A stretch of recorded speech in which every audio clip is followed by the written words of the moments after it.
Good morning, everyone, and welcome to the DAX Open with myself, Russell Shaw, Senior Market Specialist at FXCM.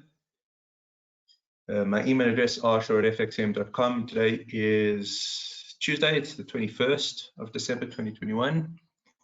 Just going to bring up our high-risk investment warning. I'll keep this on screen for a few moments.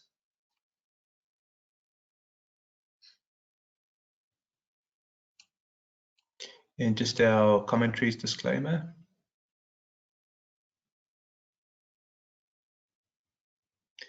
And just finally our references. So we'll do the analysis on market scope, but before we do that, we'll just refer to the CNBC European markets note. And it reads as follows: European markets set to claw back some losses as investors assess the Omicron risk.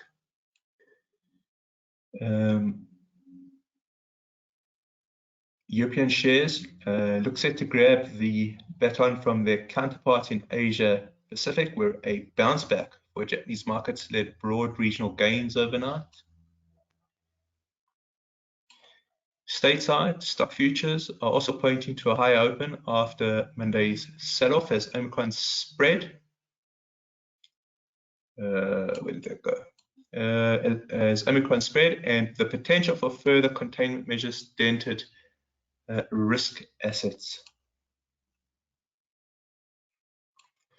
Following a lengthy cabinet meeting on Monday, UK Prime Minister Boris Johnson decided against imposing more stringent social restrictions over the Christmas period, but refused to rule out new measures in the near future.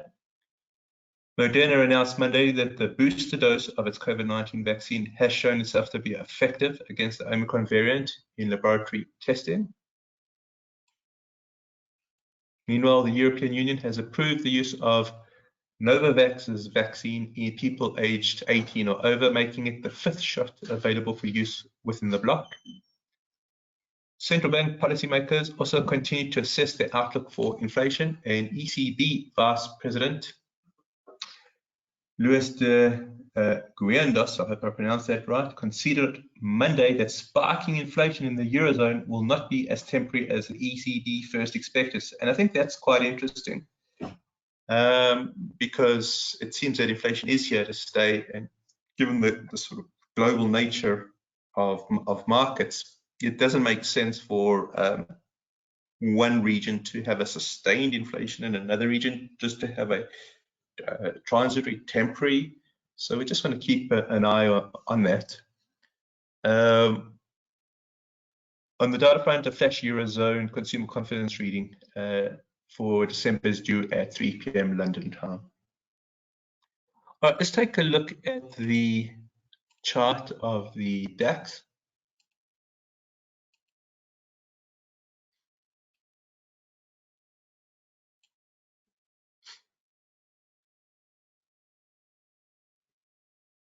My internet's been so slow this morning, and sorry about that.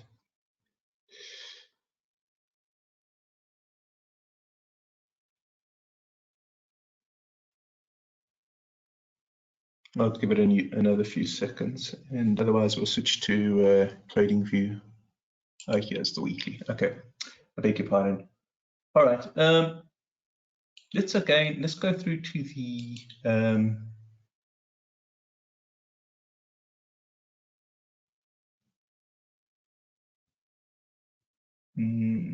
yeah, let's keep an eye on this chart. I was wondering whether I should take the bottom indicator out, but it's probably worthwhile just keeping it on for a few moments. This is the ATR. The reason that I had the ATR up is I wrote an article, I think on Friday, regarding the US dollar Turkish lira.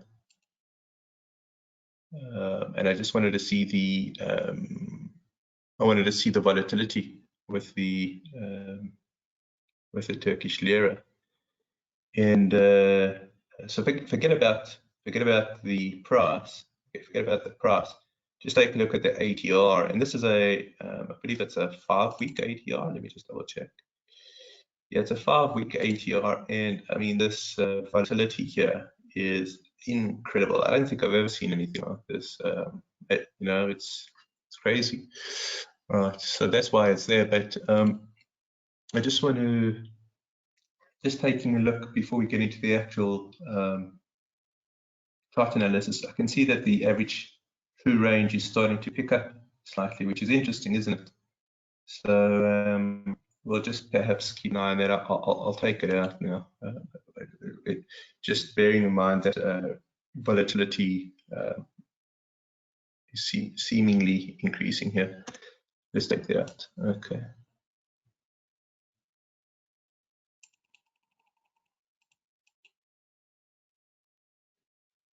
All right, so this is the weekly chart. So we're going to do a top-down analysis.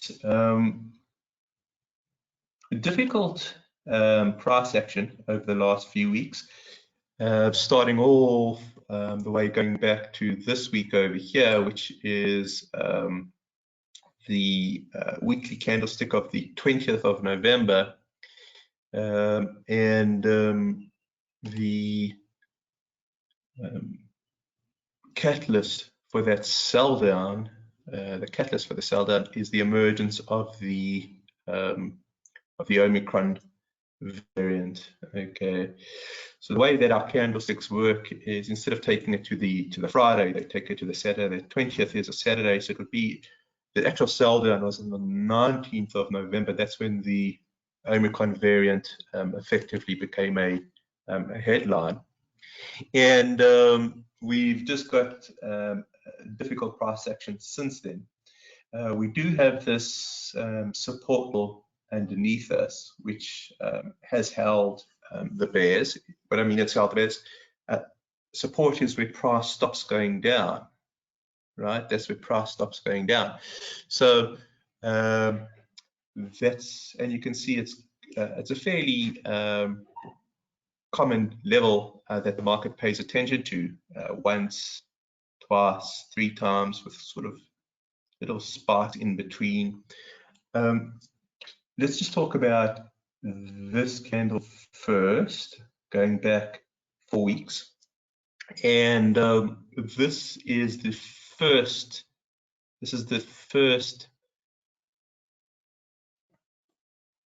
reference candle. And the reference candle, think about it as a swing low. Our definition is it's got to be the lowest low in at least 3 candles. So here's the low. The candle to the left has a higher low. The candle to the right has a higher low. So that makes this the reference. Then we have a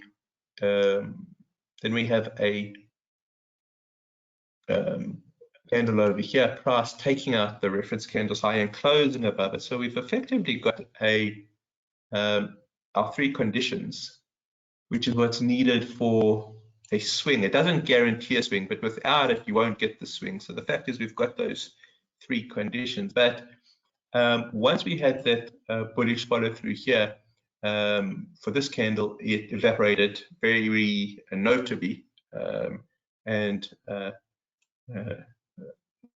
noticeably, let me say, and that was last week. So there is a resistance area here. It's hit it now twice, and the sellers have held.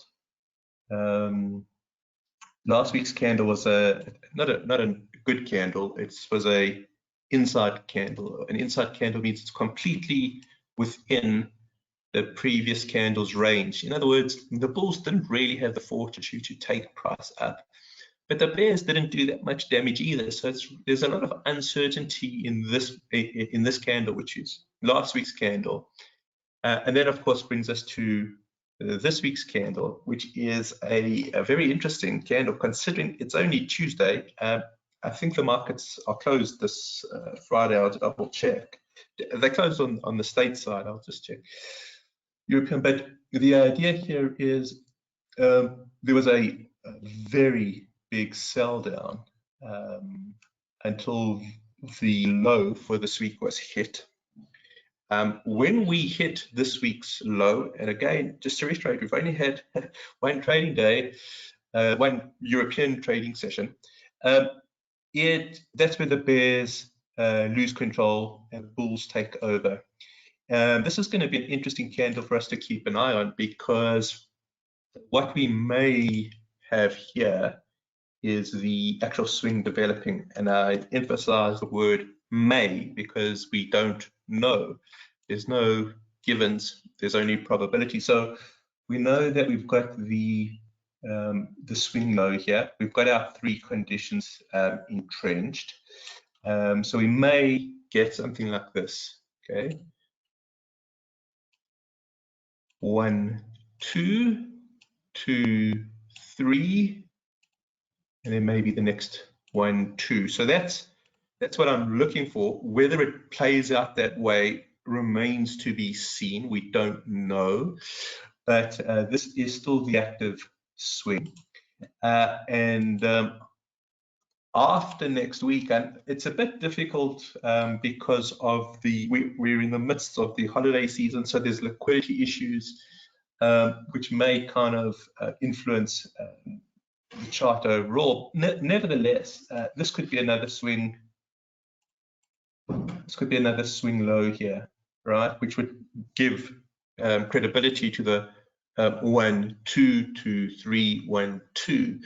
The contra, in other words, the bearish case would be a close below this low here. Let's just explore that. Let's take out that arrow. And the way that would play out is where we would have a reference candle or a swing high. So how would that look? Well, it's going to be a candle that's got the highest high in at least 3 candles. So the candle to the left has a lower high, the candle to the right has a lower high. So that makes this a candidate or a reference candle. When we draw in the horizontal at the reference candle's low, we have got already condition 2. We've already got condition 2. In other words, the low has been broken. But without the third condition, we've got nothing. The third condition is everything. Without it, you've got nothing. So you've got to close below this for the bearish case to manifest. So at the moment, it looks as if the bulls are fighting back, and that, to me, seems to suggest we should be on the lookout for the bullish case, not the bearish case. In other words, there is something happening here which I think may be exploitable for us. And what is that? I'm just going to type it in. A dip in an uptrend. So whilst the market and market participants panic, we want to keep a cool head, and we want to see if we can get some value in what the market's offering now. Again, I want to stress and emphasize, there's no guarantees here. Stop losses, risk management, whether you're going long or short, you must use it. The markets are tough at the moment, and there is a distinct lack of trend here. You see, we're going sideways. It's very difficult to trade a trendless market. It's much easier to trade a trending market. So we're in the middle of a trendless market, very difficult. So just keep that in mind. But it does look as if we've got an opportunity here. Whether it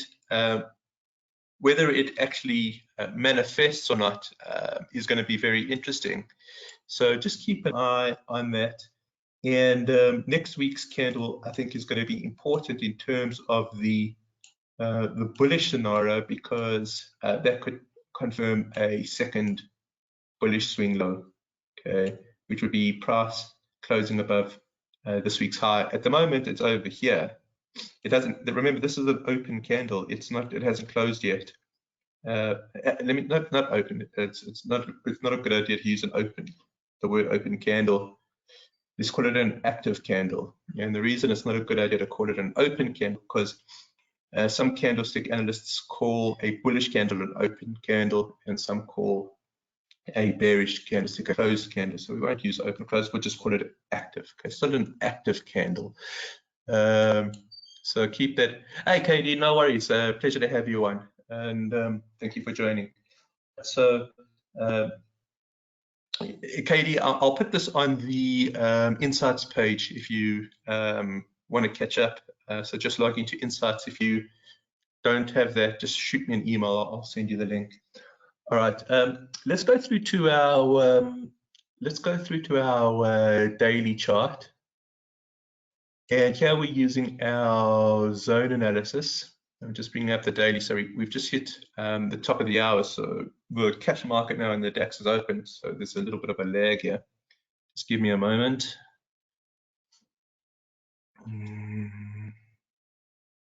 Very slow connection today.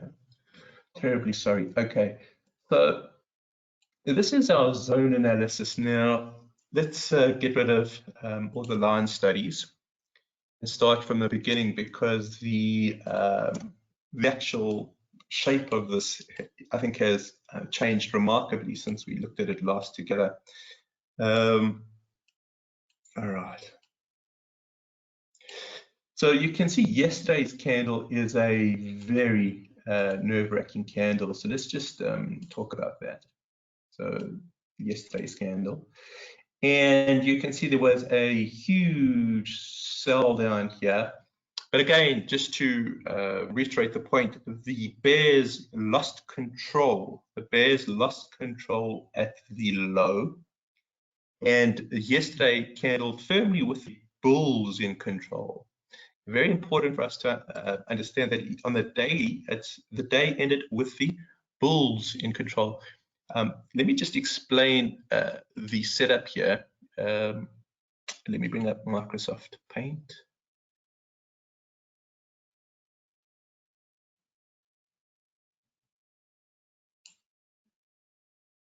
All right, so just the way that the market sentiment went yesterday. So let's just put in, say the y-axis is price, say the x-axis is the hours of Monday's trade. So it kind of went like this. There was a huge sell-off, and if I had to ask you guys, okay, so we start here, we're currently here, and I'd say, well, who's in control? I think that you would all say, Russ, without a doubt, that it's the bears that are in control.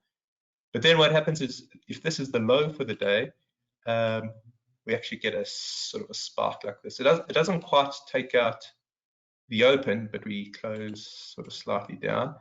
And now I say, well, who's in control? And you'll say, well, the bears were in control until about this point, but they've lost control, and the bulls actually ended the day as the stronger side.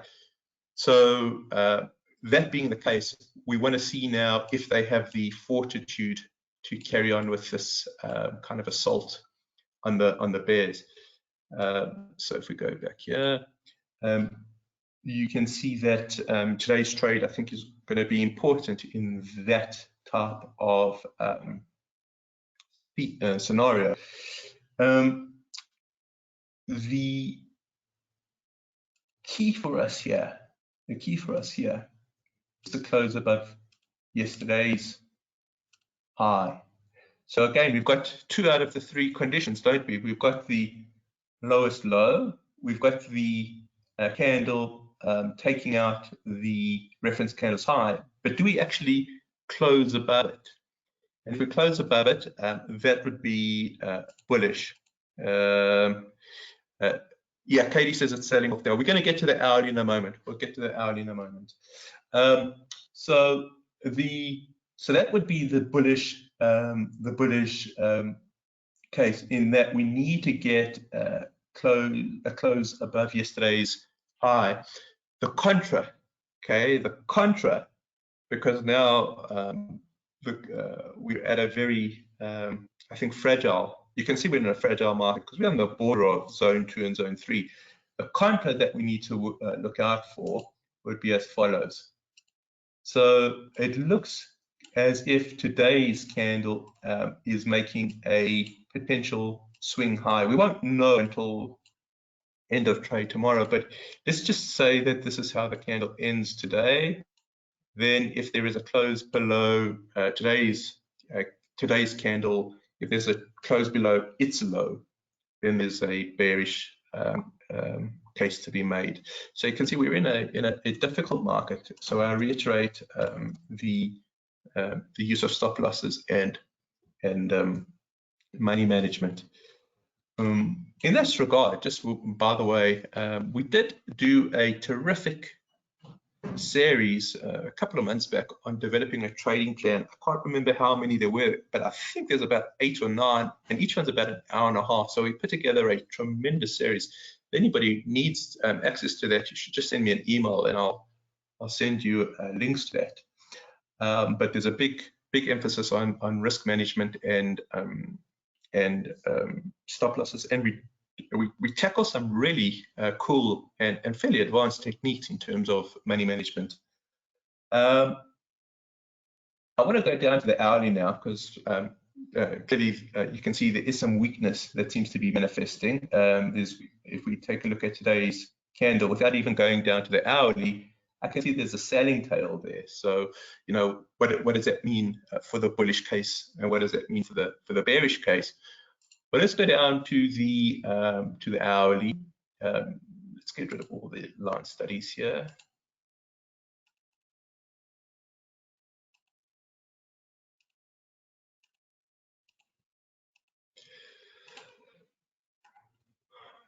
Okay, so the R1 here is acting as resistance, and as Katie says, at the moment it looks as if there's been some sort of early sell-off.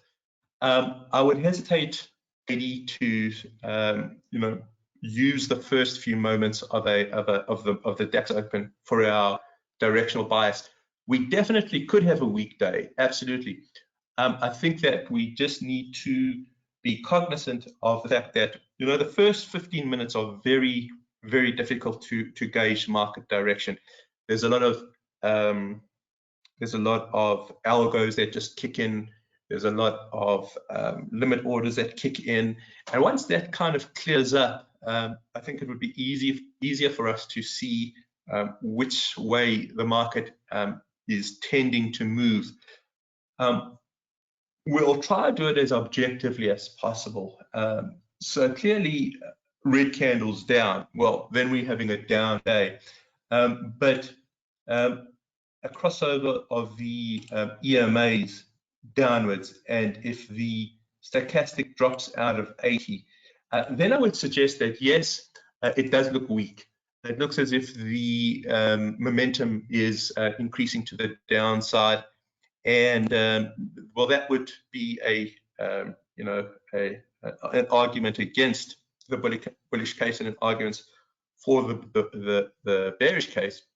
And of course, this contra then becomes very much a distinct possibility. Let's just bring up Microsoft Paint. I think that the idea here is, and I'm referring specifically now to the hourly, is that we want to see if there is a correction here. In other words, a correction, a potential dip. Okay, that's the way I'm going to be looking at it. Is there? And I just want to be very clear here. This is a question mark. Okay, we don't know if this is a dip or if it's something more sinister. So there's certainly weakness at the start of the day. Let's keep an eye on the central pivot. Okay, so we kind of 1, 2, and 2, 3 as the first line of defense. Clearly, if the central pivot goes, that is a bearish development. But this would be a logical point to look for support. Number one, it's got the mathematical calculated pivot, which is by floor traders, and of course there is a bit of support here. So we'll just keep an eye. That's sort of a logical point. And then, of course, if we do head back towards the central pivot, it's quite likely that the EMAs will be bearish. It's quite likely that the stochastic has dropped out of 80. But assuming that there's some sort of stabilization at the central pivot, well, then the EMAs will need to turn bullish. The stochastic will need to turn bullish. If that doesn't happen, well, no, then I'm afraid the momentum's not going to be working for us. So a tough chart pattern all around. It's tough on the weekly. It's tough on the weekly. Although I would say that the bears gave up a lot of ground yesterday. It's tough on the daily because the bears gave up a lot of ground yesterday, but the bulls gave up a lot of ground so far today as well. So if we take a look at just these two candles, and this is probably where I'll end, just to give you an idea of just how tough today's market is. As it stands right now at 10 minutes past the hour, what we'll do is we'll combine these two candles. So we're going to combine yesterday's price action with today's price action, understanding that today's price action is still active, right? But we've got something like this. So we take yesterday's low, we take today's high. Okay, so we've got arranged like this. We take yesterday's open, which will be here, and we'll take today's close, or where it's trading right now, and we get a sort of a doji, kind of like that. So there's a lot of uncertainty here, right? Certainly, I wouldn't say the bulls have all-out control, but I wouldn't say that the bears have all-out control. I would suggest the buying tail is stronger than the selling tail. Does that mean that the bulls are going to win? No, again, no definite, but there is certainly does look as if the bulls are fighting to maintain some sort of control. Any questions? Any questions? Please go ahead and type those in.